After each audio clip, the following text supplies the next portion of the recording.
kembali di podcast terbaru kita yang bakal di-hosting sama aku, Naila Faraisana dengan NIM 2508771. Nah, kalian pernah gak sih ngerasain kayak paginya kalian tuh moodnya bahagia, terus tiba-tiba siangnya kalian moodnya jadi sedih, marah, gitu. Pernah gak sih? Nah, ya kan? Nah, kali ini kita tuh bakal sebentar, nanti ada. Nah, hari ini aku dan tamu-tamu istimewa nanti bakal mau ngejelasin hal yang paling penting sebenarnya, cuma banyak disepakati sama orang-orang, yaitu emosi. Nah, kita panggilin tamu istimewa kita nggak sih? Yang pertama. Kita masuk pas dari bawah muncul aja. Aku Putri Andra Hadianto dengan NIM 2506622. Aku Naila Syafwa dengan NIM 2509213.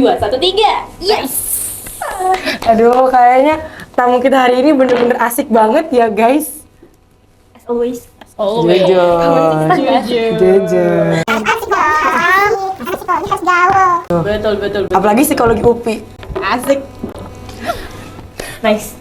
Nah, yang udah aku tadi jelasin, kok kita bakal ngomongin emosi nih. Oh, emosi. Iya. Sebagai undergraduate student, psychology student yang baru banget dapat pelajaran emosi, kalian mau nggak sih jelasin ke teman-teman apa sih emosi itu menurut dari pandangan psikologi? Wah, menarik nih. Sebagai maba nih ya, masih terbatas tapi kita coba untuk jelasin. Boleh dari Teteh Nei dulu mungkin. Oke. Apa tuh emosi teh? Nah, definisi dari emosi. Emosi adalah feeling atau efek yang melibatkan ketergugahan secara fisiologis, kesadaran, dan adanya ekspresi perilaku. Nah, gitu teman-teman. Jadi, emosi ini tuh adalah situasi yang kompleks ya.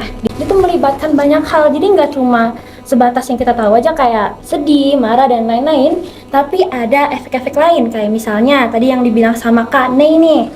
Ada ketergugahan secara fisiologis. Nah, itu tuh kayak misalnya jantung kita berdebar, atau kita keringetan, menggigil gitu. Terus melibatkan kesadaran, terus juga ada ekspresi perilaku. Nah, betul. Ekspresi perilaku itu tuh yang kelihatan, yang bisa diamati tuh. Misalnya kayak kita tersenyum pas kita lagi senang, Tertawa gitu. ya kan nggak mungkin ya kita kayak lagi sedih nih ekspresinya, perasaannya sedih, Iya. di efeknya sedih. Tapi kita ekspresinya ketawa kan nggak mungkin. Iya, benar Pasti dia tuh banget. berselaras. Betul.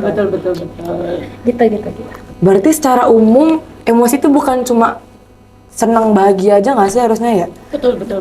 Emosi itu banyak banget ya by the way teman-teman. Iya, aku juga nggak. Berarti kan kita kayak ada emosi yang simpel banget kayak misalkan bahagia, marah, juga ada emosi yang kompleks. Nah itu sebenarnya tuh di psikologi tuh ada pembagiannya atau ya udah itu semua emosi, itu semua satu emosi. Ada, itu tuh disebutnya ada emosi primer dan juga emosi sekunder. Betul. Ya kan? Nih, kalau emosi primer itu ada 6 ya teman-teman. Yang pertama ada happiness, sadness, fear, disgust, anger, and surprise. Kayak di Inside Out ya berarti Iya, Kak? betul banget. Yang teman-teman ini udah pernah nonton Inside Out pasti tahu tuh. Nah, terus kalau bedanya sama emosi sekunder itu apa? Kalau misalnya emosi primer yang disebutin sama Kak Nei tadi, itu tuh bersifat innate atau bersifat bawaan. Sedangkan kalau misalnya emosi sekunder, dia tuh merupakan gabungan-gabungan emosi dari emosi dasar tadi, dan dia tuh bersifat dipelajari seiring bertumbuhnya manusia gitu. Jadi dari lingkungan, bukan bawaan. Ya, jadi kayak lebih gampangnya secondary emosi itu lebih kompleks ya. Kompleks. Ribet. Iya, dia gabung. Campur ya, gabungan dari semua emosi ya. Iya, campur-campur gitu ya, kayak es campur tuh. Iya. Kita sehari-hari Enak juga tuh. pasti emosinya beda-beda kan. Iya. Benar. Boleh. Oh, jadi itu teman-teman ada pembagiannya. Jadi kalian udah paham kan sampai sini? Nah, sekarang ini kita mau masuk ke yang Gen Z banget nih, yang Gen Z abis. Pasti Gen Z tuh sering banget kan kayak mood swing, kayak tadi yang udah aku bilang barusan di senang-senang tiba-tiba sorenya udah sedih, entah itu diputusin pacar lah apalah. Nah, sebenarnya mood sama emosi itu satu kesatuan atau mereka tuh pisah? Oke. Gimana nih kakak? Silakan. Jadi, di menurut teori psikologi, mood sama emosi itu dua hal yang berbeda nih. Ternyata. Betul. Beda. Nah, ini Kenapa tuh, kesalahan Kak? kita nih. Jadi kita kalau di sehari-hari, kita tuh sering sama-samain gitu kan, emosi sama mood. Iya. Padahal sebenarnya tuh dua hal yang berbeda. Kenapa? Padahal kan mereka sama-sama kesedihan. Terus Nih, kesalahan kita tuh sering kan, kadang misalnya kita lagi ngerasa nggak mood nih, kita ngomong ke orang, enggak, lagi nggak mood.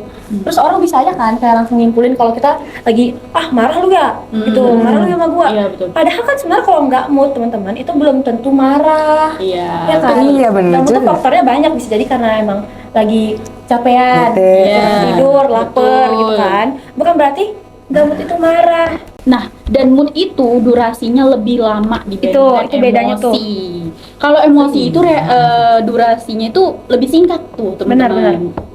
Dan terus penyebabnya itu kalau emosi itu spesifik dan jelas, terus sedangkan mood itu tuh kayak kurang jelas gitu loh, kayak bisa campur-campur gitu, bisa karena juga kelelahan, kurang tidur ya kak kayak gitu. Benar. Betul. Jadi itu ya, biasanya tuh umumnya itu dibedakan dari durasinya, terus juga dari penyebabnya. Kalau misalnya mood itu durasinya lebih lama ya kan Iya, ya. betul. Bisa beberapa hari nih moodnya lagi kurang bagus, atau bisa beberapa hari moodnya lagi bagus. Iya. Kalau emosi itu lebih spesifik ya, lebih Iya. singkat dan jelas gitu. Faktor pencetusnya apa?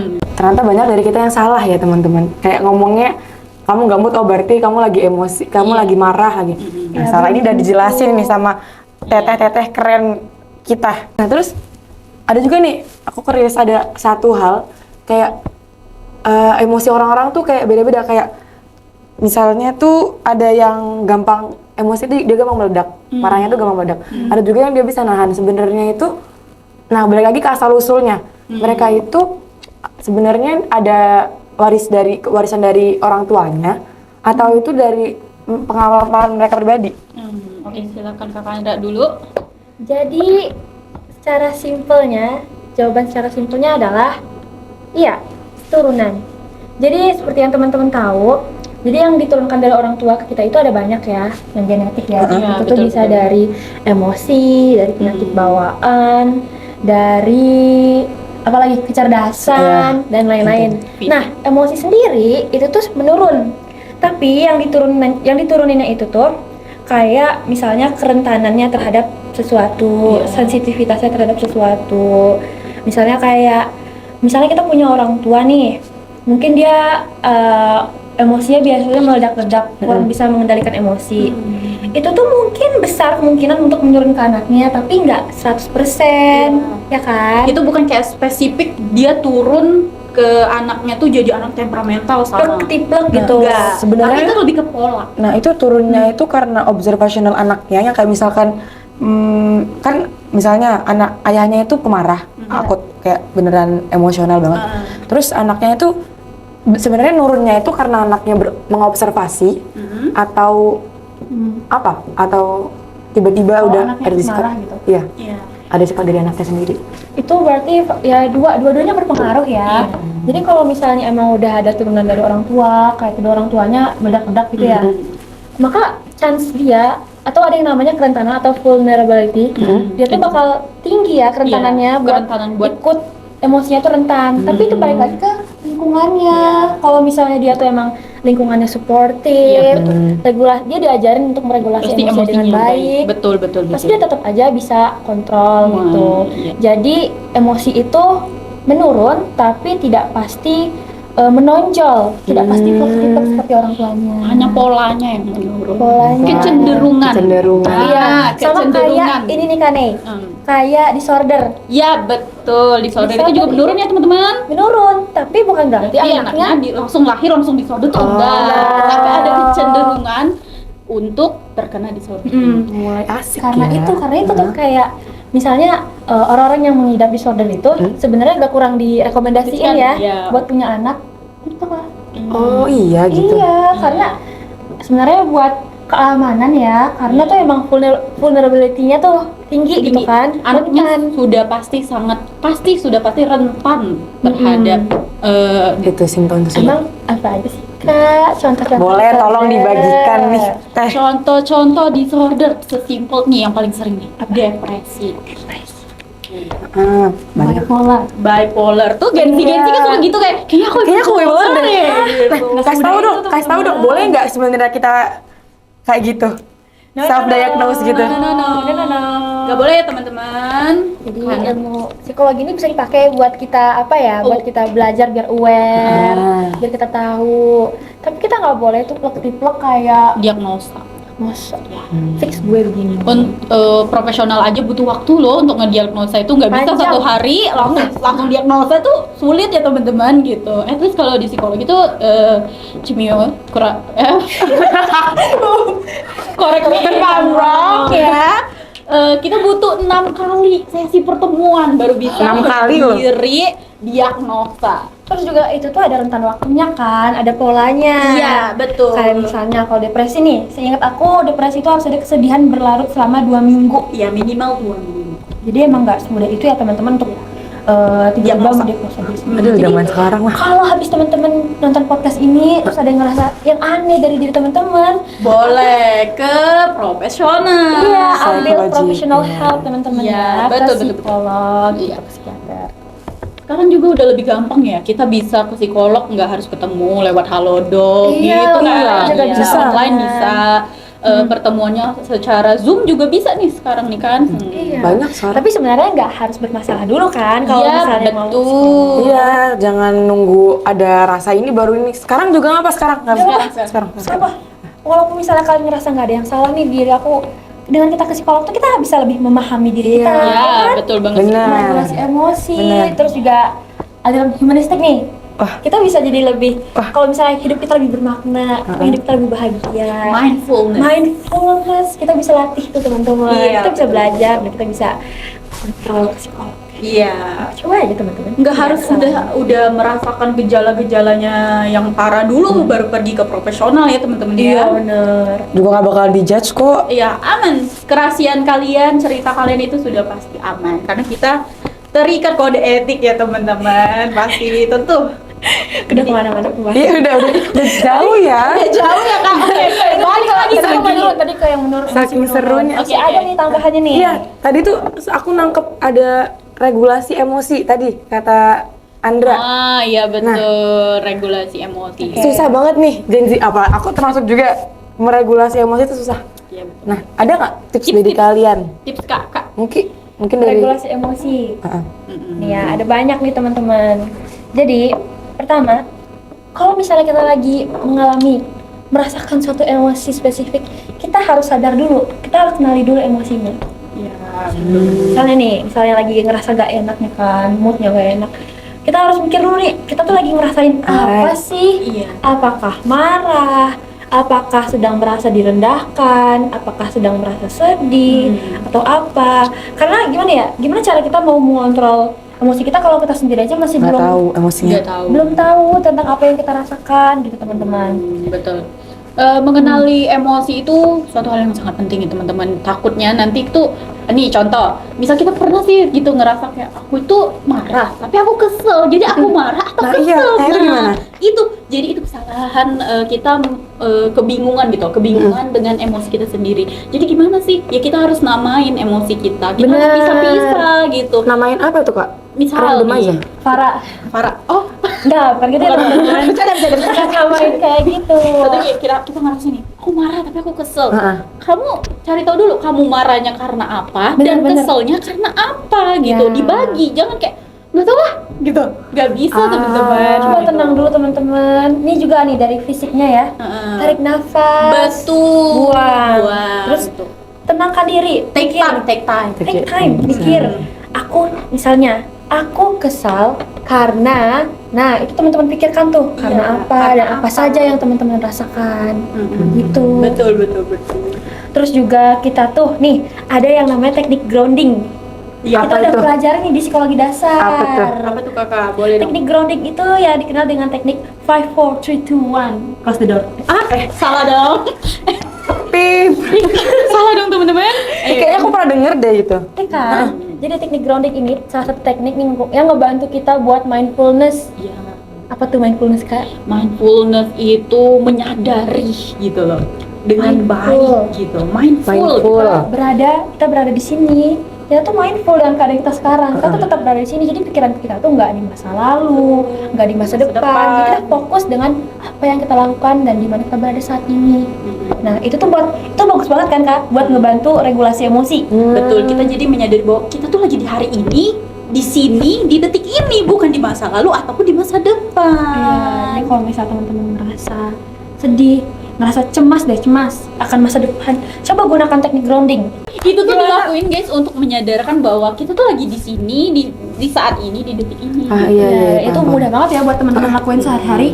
Bisa Sendiri kapan juga aja. bisa. Boleh. Benar kelas gitu. Terus kayak kalau kalian lagi ngalamin emosinya yang langsung gitu, yang bener-bener drop, misalnya kalian langsung ngerasain kesedihan, kecemasan yang begitu dalam banget secara tiba-tiba. Caranya kalian bisa ngelakuin butterfly hug. Gimana? Aku sering banget denger tuh butterfly hug. Ya, kalian silangin kedua tangan kalian di depan dada, terus kalian tepuk seperti saya. Menenangkan gitu ya. Nggak perlu dihak orang lain, nggak perlu hak orang lain, bisa hak diri sendiri. Nggak perlu ada yang meluk nih. Meluk diri sendiri kan bisa. Iya. Betul. Gak apa-apa loh guys, kita meluk diri kita sendiri. Itu bentuk kita mencintai Self diri kita. love. Betul banget. Iya, Oke, lanjut. Gimana? Terus juga kalau misalnya emosi lagi meledak-ledak nih, take time teman-teman. Nah, itu kuncinya. Iya. Kita harus take Isolasi diri itu masuk nggak? Isolasi. Kayak gimana tuh? Gimana tuh? Menjauhi kerumunan. Oh, dia lagi marah nih, terus dia lagi di kerumunan, dia marah, dia narik diri. Boleh banget. Boleh banget. Ngambil waktu ya untuk meregulasi emosi dan apa yang dia rasakan. Daripada nanti teman-teman misalnya nih di depan orang malah mukul dan lain-lain, teriak, agresi. Normal takes time dulu buat tenangin diri dulu, itu normal teman-teman. By the way, kalian harus Wajar ingat ya, emosi itu suatu hal yang valid dan wajar. Jadi emosi itu tetap harus dikeluarin, tapi yang nggak boleh itu adalah berlebihan. Dan cara kita meregulasi emosi itu yang penting ya Kak ya. Iya, betul banget. Nih, gimana tuh cara meregulasi emosi yang benar? Nah tadi kan udah tuh kita sebutin kayak misalnya kalau lagi emosi kita tuh harus tahan, kita jangan langsung ngomong, ambil waktu misalnya 10 detik sampai 30 detik dulu kan buat tenangin diri. Habis itu gimana Kak? Kita salurkan emosinya kemana Iya. Kak? Keseni itu bisa nggak? Kapan? Keseni. Kesini. Oh, boleh banget. Itu banyak tuh gitu teman-teman yang kayak dia melukis. Iya benar. Itu melukis juga salah satu terapi Termasuk. loh. Di psikologi dia. Mindfulness ya. Iya, itu salah satu terapi. Jadi boleh. Atau juga boleh nih kalau kalian tuh kayak aku takut ya mau cerita tentang emosi yang aku rasain. Kalian boleh tulis. Teman-teman. Journaling, betul. Sehati banget Kakak Andra ya sama aku. Nyanyi. Iya. Oh, ini juga. Olahraga. Lagi sebel nih kan, coba deh jogging. Coba juga. Pokoknya tuh coba sebisa mungkin teman-teman itu alirkan emosi negatif itu ke hal-hal yang positif gitu. Jangan sampai yang kayak merusak gitu-gitu. Ya, jangan sampai nendang kotak sampah, jangan dong ya teman-teman ya. Jangan sampai jangan sampai nendang satpam. No. Jangan sampai mukul kucing. Jangan dong, itu Jangan sampai nabrak orang pakai tank. Bercanda. bercanda. Next, ayo lanjut. Oke. Nah, jadi Apa lagi Kak? Apa nih Kak? itu udah hampir menuju penghujung podcast nih. Waduh. Jangan sedih dulu. Tapi sebelum itu, tadi tuh kita ada sempat buka Q&A nih.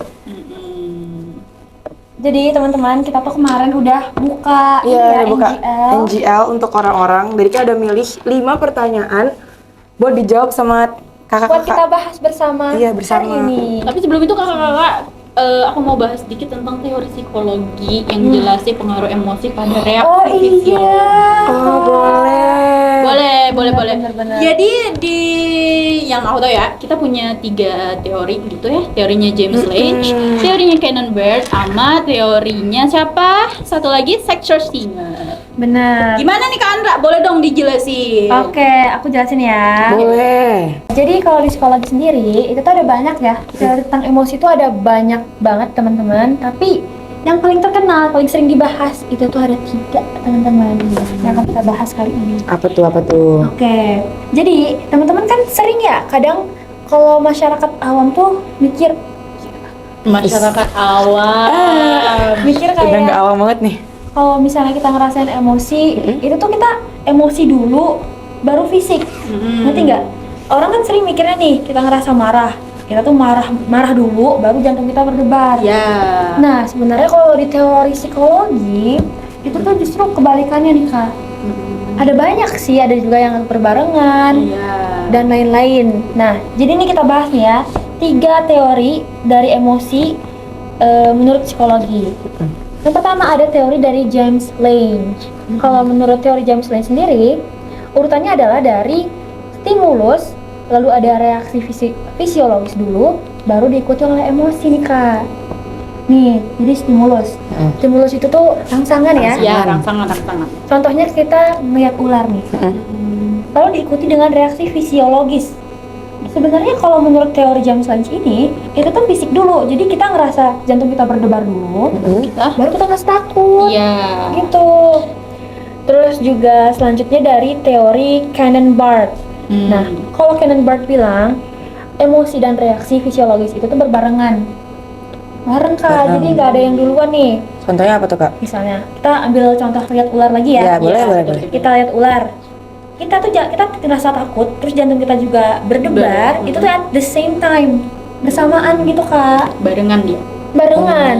Kalau James tadi kan dia kayak fisiologis dulu, jantung berdebar dulu, baru kita ngerasa takut. Rasa takutnya. Nah, kalau Cannon-Bart ini kita berbarengan secara bersama-sama gitu. Takut dan Emosi dan reaksi Fisiologis. fisiologis. I see. Gitu. Terus ada teori dari Sector Singer, yaitu yang dikenal dengan teori two factor theory nih.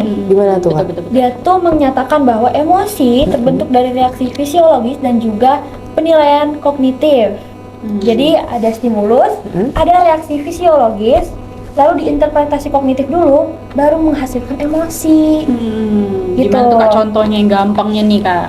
Contohnya nih, jantung pertama, stimulusnya ya.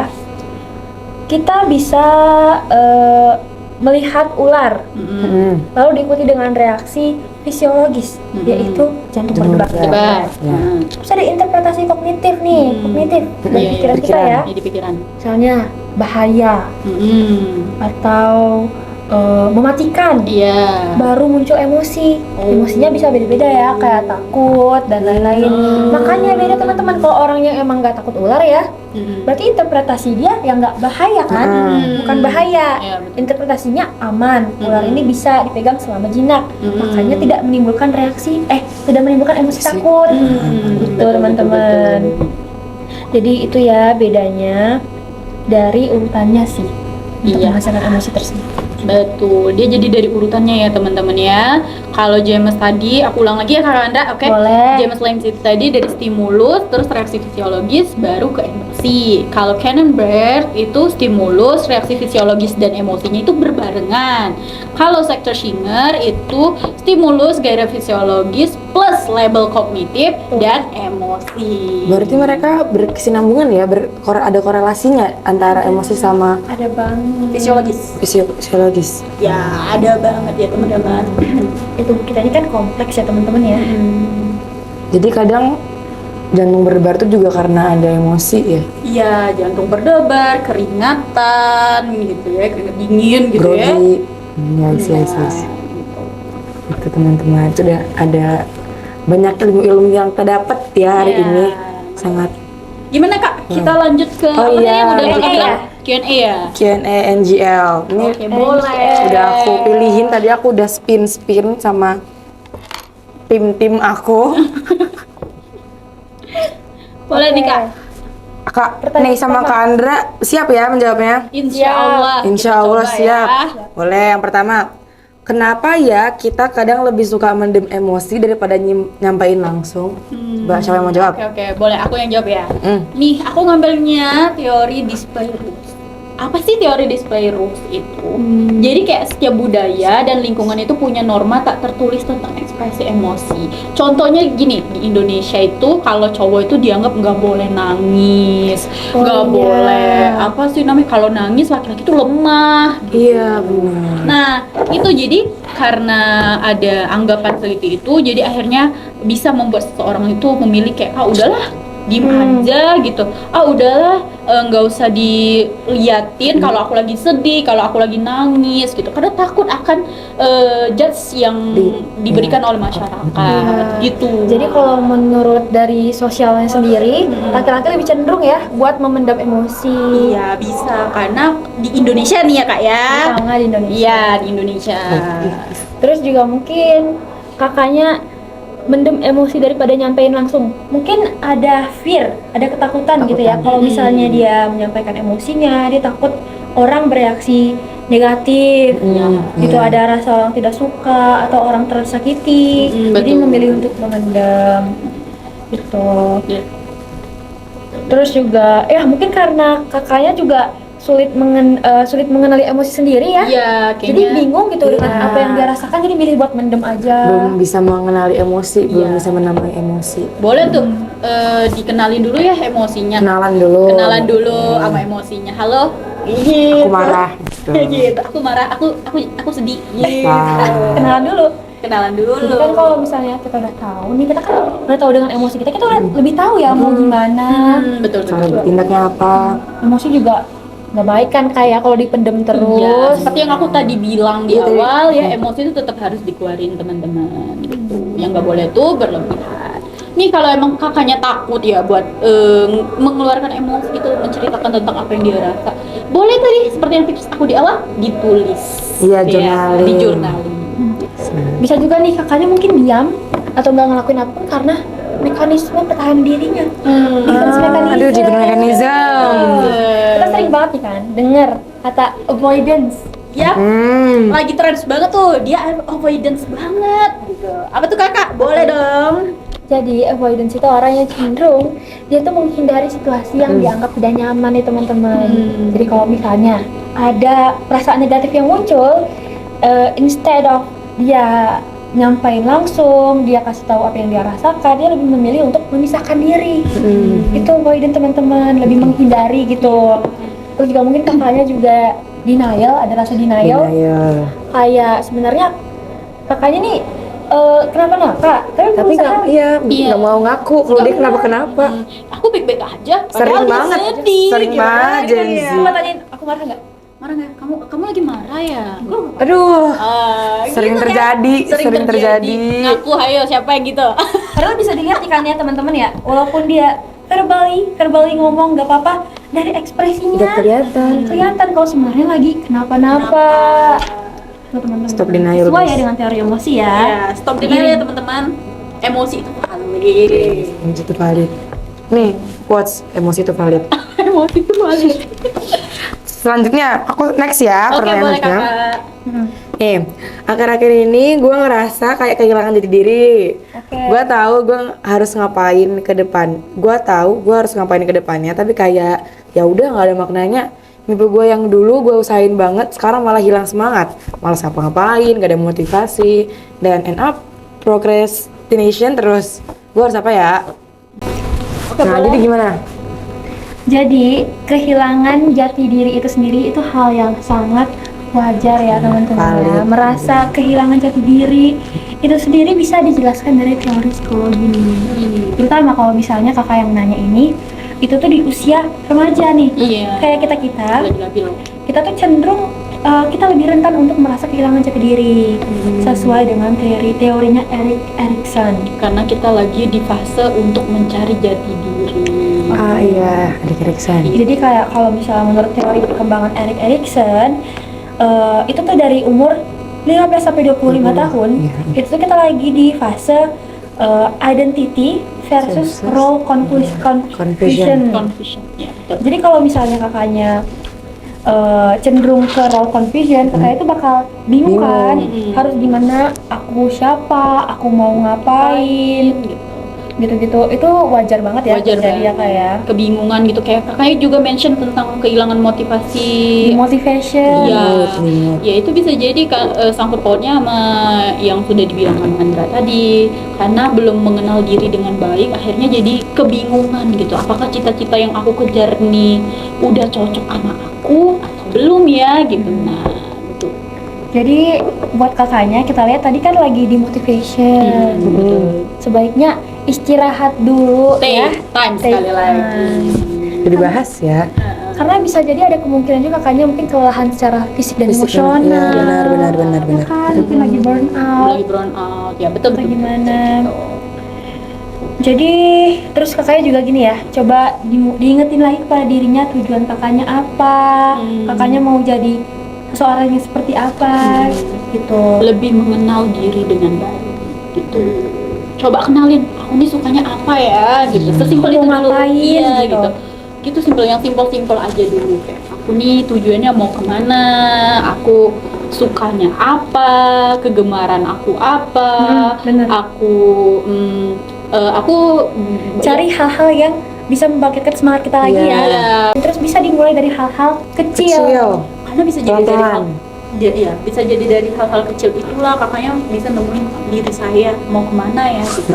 Misal kayak kakaknya hobi ngelukis, nah jadi akhirnya kakaknya menemukan, oh aku pengen deh sekolah arsitektur mungkin gitu kan gitu. Jadi kayak coba kenalin diri sendiri secara perlahan, dan yang paling penting apa tadi? Take Takes time. Lakukan dari hal-hal kecil, dari small thing saja. Misalnya kalau misalnya kakaknya tugasnya numpuk nih, sedangkan kakaknya sedang di mod atau pengen procrastination terus, coba lakukan dari hal-hal kecil dulu, hal-hal yang paling mudah untuk dikerjakan di saat itu gitu.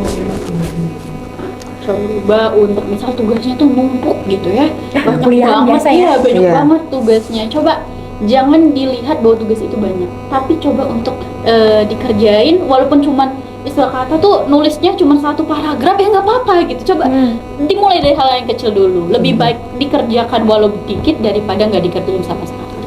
Terus juga kayak misalnya kakak tugasnya banyak nih kan, coba deh diganti kata aku harus menjadi aku ingin.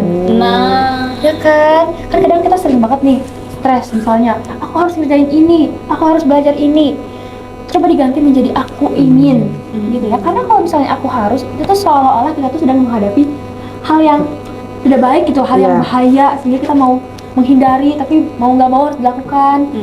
Makanya coba diubah menjadi aku Jadi ingin. persepsinya yang diubah ya, agar tidak kelihatan sulit. Persepsinya kita seperti aku bilang tadi, bukan dilihat dari tugasnya yang numpuk, tapi tetap dikerjain meskipun sedikit. Aku kayak gini, kata-katanya tuh gini guys, ya udahlah aku kerjain walaupun cuma satu paragraf dulu. Iya, Gitu. sebenarnya berprogres. Iya. Lanjut ke pertanyaan ketiga.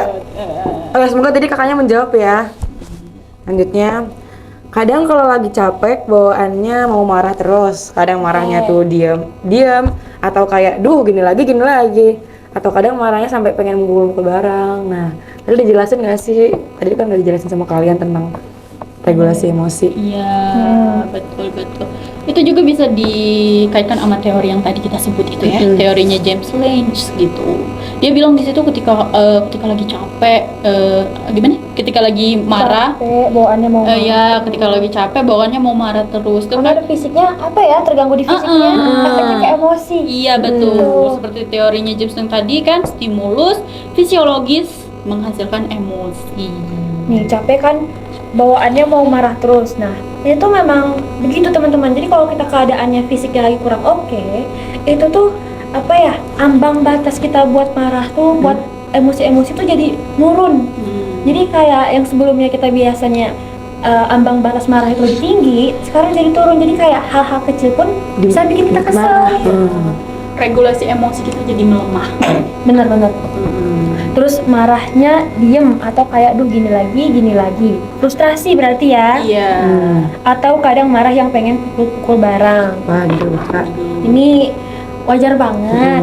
Jadi memang sebenarnya kalau kita lagi ngerasain emosi negatif, terutama marah atau frustrasi, itu tuh memang cenderung meningkatkan agresi. Iya. Ini tuh bisa dijelaskan dari teori A Cognitive Neo-Association Theory of Aggression, teman-teman.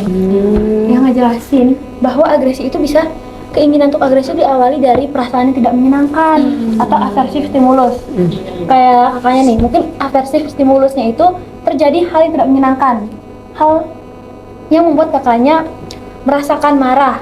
Nah, setelah kakaknya mengalami hal tersebut, itu tuh dikaitkan dengan emosi negatif yang mengiringi hal tersebut.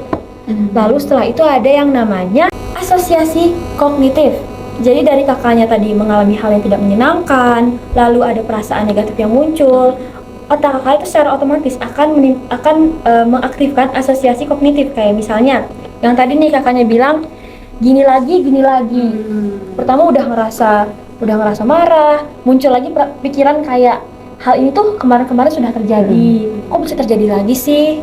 Sehingga hal tersebut meningkatkan keinginan kakak untuk melakukan agresi atau kekerasan, dan itu bisa diselesaikan dengan cara regulasi emosi. Jadi next time kalau misalnya kakak lagi ngerasa marah, lagi ngerasa emosi, coba take time dulu, take time. dan baru regulasi emosinya. Gitu ya. Diarahin ke hal-hal yang positif ya. Jadi jangan pukul-pukul bareng, jangan menyakiti diri sendiri gitu. Betul. Emosi itu seperti tadi di awal, emosi itu valid dan tetap harus disalurkan, dikeluarkan, tetapi tidak boleh berlebihan dan diusahakan untuk disalurkan ke yang positif. Gitu. Oke, next question. Sudah menjawab. Lanjut ke pertanyaan selanjutnya. Lanjut. Sering kali sebagai seorang perempuan, aku kesulitan buat meregulasi emosi ketika dalam fase luteal. Trust me guys, aku udah selalu coba tapi susah banget. Ini tips? Aku juga. Semua itu kayaknya semua problem semua perempuan Semua perempuan paham ya. Iya, betul banget. Itu kayak tiap bulan ya teman-teman merasakan hal itu gitu. Dan kadang udah coba regulasi emosi tapi susah, kayak si kakak ini bilang tadi. Gimana tuh? Jadi memang ya pas kita lagi fase luteal itu tuh kan hormonnya berubah juga ya. Betul. Nah, itu yang paling mempengaruhi ya kakak ya. Hormon yang berubah itu akhirnya membuat kita lebih sensitif gitu kan ya. Jadi fase luteal itu sendiri buat teman-teman yang nggak tahu atau mungkin cowok nih nggak tahu kapan sih fase luteal itu. Jadi fase luteal itu berlangsung 12 sampai 16 hari setelah ovulasi dan berakhir tepat sebelum menstruasi dimulai. Sering nggak dengar kata istilah PMS? Iya. Nah, PMS itu kan sebelum menstruasi ya? Iya. Kenapa sering sindrom? Pramenstruasi syndrome. Itu tuh bisa kenapa sering banget dibahas karena memang sebelum menstruasi umumnya kayak sekitar seminggu ya. Sebelum menstruasi itu memang penurunan mood, terus lebih sensitif. Itu memang seperti itu teman-teman, karena itu bisa dijelaskan dari sisi biologis juga. Gimana tuh Kak, dari segi hormonnya deh? Jadi itu fase luteal itu lagi fase dimana hormon kita tuh lagi berubah secara drastis gitu ya teman-teman. Progesteron meningkat, estrogennya menurun gitu. Nah, itulah yang mempengaruhi kita mempengaruhi suasana hati kita, kayak jadi cemas, mudah kesinggung gitu ya, mudah marah gitu teman-teman. Jadi itu suatu fase yang wajar dan semua perempuan aku rasa semuanya mengalami. Di situ kakaknya tanya gimana ya gitu, kayak udah berusaha banget nih ngeregulasi tapi nggak bisa. Yang pertama kita harus menyadari bahwa itu adalah fase yang normal ya. Nah, apa sih yang bisa dilakuin gitu ketika lagi suasana hati tuh lagi nggak baik gitu ya, terus jadi mudah kesinggung gitu dan segala macamnya itu. Yang kita lakuin ya mungkin take time, itu istirahat.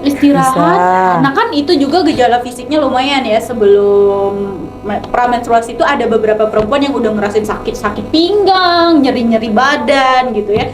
Boleh istirahat, terus kompres. Belum menstruasi ya? Iya, sebelum menstruasi, tapi ada kok yang udah sakit. Iya, udah sakit, udah iya. pegel-pegel gitu ya. Sakit punggung ya. Betul. Bener. Istirahat gitu, dan ya emang agak susah ya guys karena itu pengaruh biologis ya secara hormonal. Tapi kita usahakan tetap untuk menyadari bahwa apa sih kita nih cemasnya karena emang ada sesuatu yang terjadi atau karena lagi fase luteal gitu. Menghindari hal-hal yang memicu itu juga bisa nggak sih Teh? Betul, contohnya tuh kayak apa sih namanya tuh apa tuh Kak? kafein, kopi dari kopi memicu dan ya. segala macam itu, karena kan itu memicu cemas ya. Iya, Nah kita benar. tuh lagi di fase emosi kita lagi lagi Capek-capeknya nih. lagi kacau gitu ya, chaos parah. terus ditambah itu ya makin menjadi dong gitu. bener banget, itu penting banget tahu pada masa lalu teh ya. Itu kita makan makanan yang bernutrisi, yang sesuai dengan apa yang kita butuhkan, apa yang tubuh kita butuhkan. Tuh. Seperti anjuran juga untuk disarankan untuk minum vitamin penambah darah. Penambah darah, iya benar. Oke, semoga menjawab ya Kak. Selanjutnya pertanyaan selanjutnya. Halo Kak, gimana ya ngatasin anxious diri sendiri? Anxious. Anxious. nih. Sering nih. Anxious itu apa sih Kak? Anxious itu kecemasan. Gitu. Benar. Nah, kalau untuk bagaimana mengatasi anxious diri sendiri seperti yang kita udah bahas dari tadi ya, regulasi emosi, take kembali time gitu. Yang paling penting guys ya, kalau lagi cemas nih, pengalaman aku pribadi nih ya. Waduh, jadi curhat dong Mas. Curhat dong. Teknik banyak hal yang bisa kita lakukan tuh lagi kalau lagi serangan cemas tiba-tiba gitu ya. Gimana tuh, Kak? Yang pertama tadi yang udah Andra jelasin di awal, grounding. Terus yang tadi juga yang aku bilang butterfly heart gitu ya. Terus mengatur pernapasan gitu. Gimana sih ngatur pernapasan tuh? Empat Empat itu ya? Iya, empat gitu. 4 tarik nafas. Empat tahan nafas. 4 tahan napas, 6 dikeluarin. Oh 6. Oh, Ya, 4-4-6 ya. 4-4-6 ya. Oke, bener-bener. Jadi sebenarnya anxious itu wajar banget ya, manusiawi banget. Valid. Apalagi kalau misalnya nih emang ada yang mendukung ya, faktor eksternal. Kayak misalnya kita lagi mau presentasi juga anxious. Anxious. Mau presentasi gitu ya. Podcast ini tadi anxious nggak Kak? Iya, anxious banget ya kita. Aku sih nggak, kita udah regulasi. Itu regulasi emosi. Kita di awalnya kan anxious, tapi setelah meregulasi Si emosi. menyadari bahwa tidak apa-apa, semuanya akan baik-baik saja. Langsung diimplementasikan. Kakaknya keren banget loh. Tepuk tangan nggak? Tepuk tangan. Amin, amin, amin, amin. Oke. Bukan tadi kakak katarsis. Parah banget anjir. Jangan di-spill Jangan dong. di-spill dong. Aduh, katarsis. Oke. Nggak mau di-spill katarsis itu apa? Katarsis. Nanti kita kasih definisinya di sini nih. Next video Part aja. 2 aja, part 2. Kalau Biar like-nya banyak. Kalau like-nya 100, 1000. 1000, oke. 100.000. Next video. 100.000. Wah, boleh tuh. Kota Bandung nggak? 100.000 kata. Gitu ya. Semoga jawaban kamu bantu Iya, ya, iya, bisa Kakak. membantu. Dan Nah. oh iya, kalau misalnya emang anxiousnya ini berlebihan, udah ngerasa sulit untuk Iya. dikontrol, please seek professional help. Nah, iya, betul. We care. Udah ternyata semua Udah habis. pertanyaan udah dijawab. Wah, kita nggak padahal kerasa masih banget pengen ya. loh. Iya, padahal masih mau cicat gitu. Seru Asik banget ya, seru ya? Asik Gak banget. kerasa, udah berapa nih? Udah sejam ya? Kayaknya udah sejam Udah ya. kayak sejam deh. Oke. Udah, ternyata nggak ini nggak kerasa ya ngomong sama kakak-kakak keren kita ini. By the way, disclaimer ya guys, kita masih maba, jadi Iya. terbatas banget. CPU, Bener. correct us. Boleh, Tolong. jika kita ada kesalahan dari penyampaian informasi, boleh banget nih reach Kak Farah. Boleh. Nomor 2 ini ya. Langsung aja ya kakak chat di bawah ini ya. Nah, berarti sudah jelas ya semuanya, mulai dari definisi emosi udah dijelaskan sama kakak-kakaknya, terus cara meregulasi emosi, Betul, betul. mood itu ternyata gimana. Semoga penjelasan dari kakak-kakaknya itu bisa membantu kita dalam menjalani kehidupan sehari-hari. Meregulasi emosi Yang dan paling mengenali penting, emosi. iya yang paling penting itu ya, dan jangan nyalain diri sendiri karena emosi itu valid. Terima kasih semuanya udah nonton. Oke, bye. Dadah.